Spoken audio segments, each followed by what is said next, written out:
Hi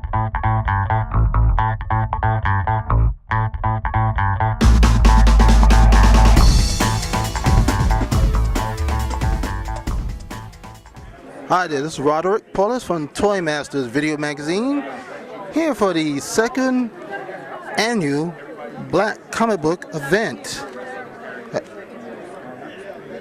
I'm here at the Schomburg Center in Harlem, New York. I'm here with Roberto Williams, who's doing a screenplay on the Fathers of the Dark Knight.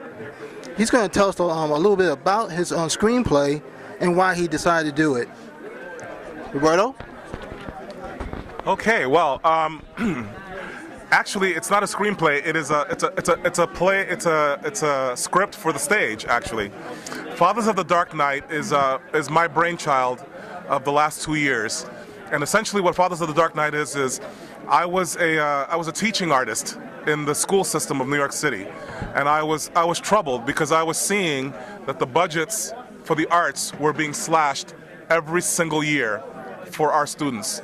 The students that are minority kids in the inner city schools and in the public school system. And so what I decided I wanted to do was create a project that they would be able to take advantage of, that would be ambitious and exciting, and be a subject matter that they could get excited about. And so I came up with the idea of doing a stage play that would be dark and gothic and spooky about the Batman mythology. I wanted to be able to actually put Batman on stage, and I wanted the entire cast to be my drama students in the high school where I was teaching. And so that's how it all kind of started.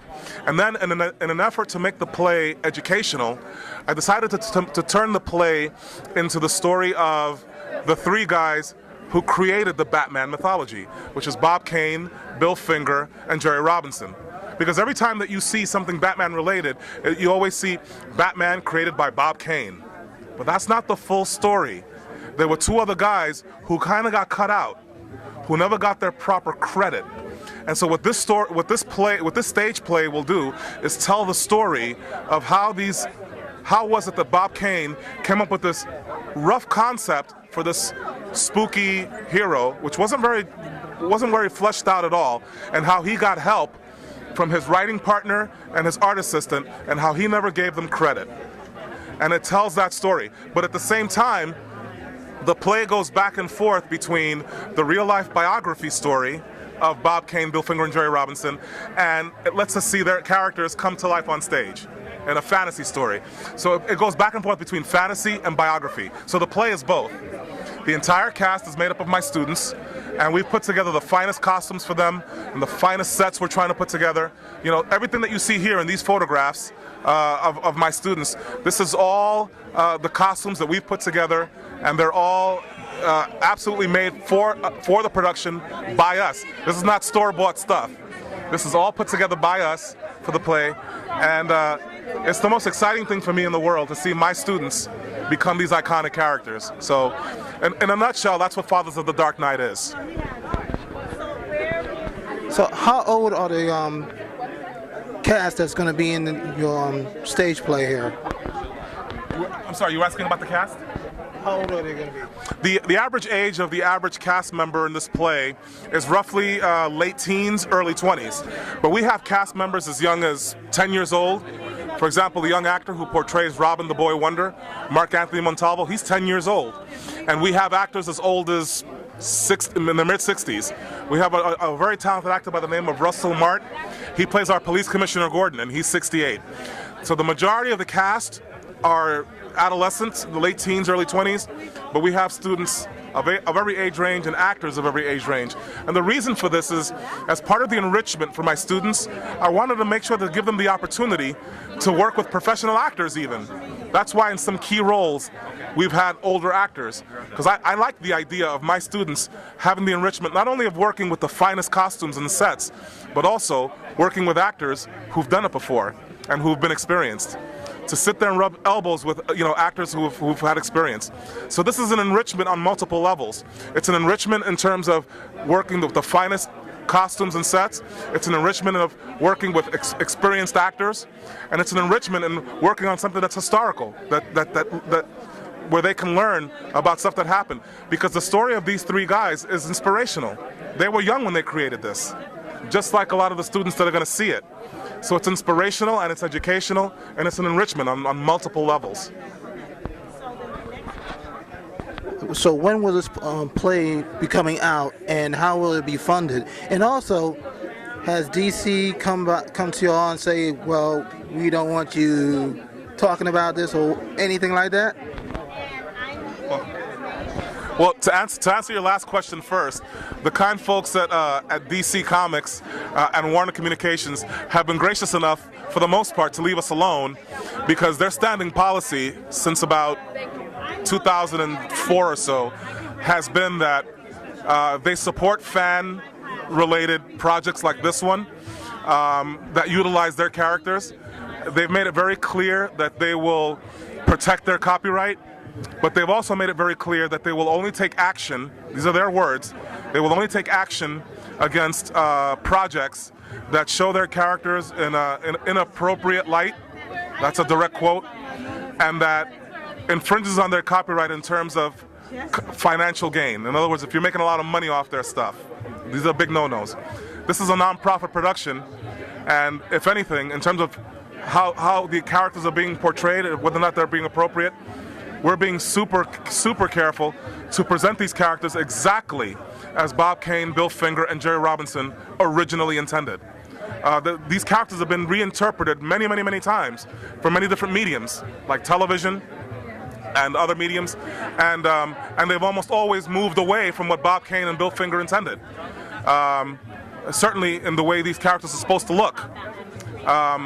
But our story, our play, since it tells the story of these guys and how they put all this together, it became incumbent upon me, just in how this is all designed. The design of what Robin the Boy Wonder looks like, even, for example. That's just one example. That's such an interesting story that I would be remiss to change the design of Robin's costume, because the design of Robin's costume is essential to that story. The idea that Bob Kane wanted a boy partner for Batman because he wanted to bring in additional readership to his comic strip, and he wanted the character to look like something that was based on Robin Hood. So he wanted something that looked like the Robin Hood character, with the Sherwood Forest tunic and the pixie shoes. This is what Robin was intended to be. That's what Bob Kane, Bill Finger, and Jerry Robinson created. So I would be remiss in presenting Robin in any other way other than that. So the characters are presented in a way that's very faithful to what they intended. So I'm very confident that if DC Comics ever takes a hard look at us, they're going to see that we're not presenting these characters in a way that's inappropriate. And you said that you're gonna have to get this funded from what, Kickstarter or something like that? Right, you did mention funding. Up till now, all the development of this, everything that you see here, all the costumes that have been made, all the props, have been funded entirely out of my pocket. Up till now, the development of this play has been, and this is just a rough estimate, about $20,000 worth of development out of my pocket so far.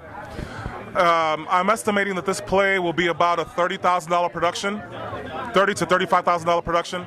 So the balance of what I hope to raise in order for us to do this, because we are hoping to go up in April/May of 1939 of this year. I'm sorry, I'm so used to saying 1939. We're hoping to go up April and May. Now, that's just in time for Batman's 75th anniversary, because Batman came out in May of 1939.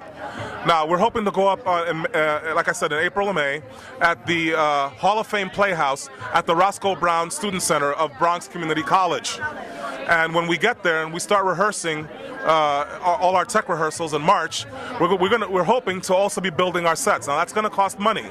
So what we've done is, on our website, we've set up a link to our GoFundMe campaign, which is a website similar to Kickstarter and Indiegogo, where you can basically set up a project that you want to have funded, and people can log on and give donations, and there'll be perks for different levels of donation. We'll take donations at in any denomination, $2, $5, $10, but there are perks starting at the $10 level. And we're encouraging people to please log on to our website, check our GoFundMe campaign, which they can link to from off of our website. Our website is FATHERSOFTHEDARKKNIGHT.com. And that's 2 Ks. A lot of people get confused. They think dark night as in nighttime when it gets dark out. It's night as in knight in shining armor, so that's with a K. So Fathers of the Dark, 1 K, Night, that's their second K, all one word. FATHERSOFTHEDARKKNIGHT.com. Log on, take a look at feel free to peruse. There's a lot of stuff to look at on our website. How we made our costumes, how I've designed our sets, bios of all of our young actors. It's all on our website. And then, if you like what you saw, if you're impressed, please log on to our GoFundMe campaign and donate what you can. Every little bit helps so we can build our sets and so that we can really shine in time for April and May. It's going to be one heck of a show. And these kids deserve it because they're very talented. And they keep cutting the budgets on these kids. These kids are not going to have anything at all in a few years to even inspire them to continue to go to school. So we have to keep this going. It's very important. Did you write the play? Well, I want to thank Roberto Williams here. And I'm Roderick from Toy Masters Video Magazine here at the Schomburg Center for the 2nd Annual Black Comic Books Day. Thank you. Thank you very much.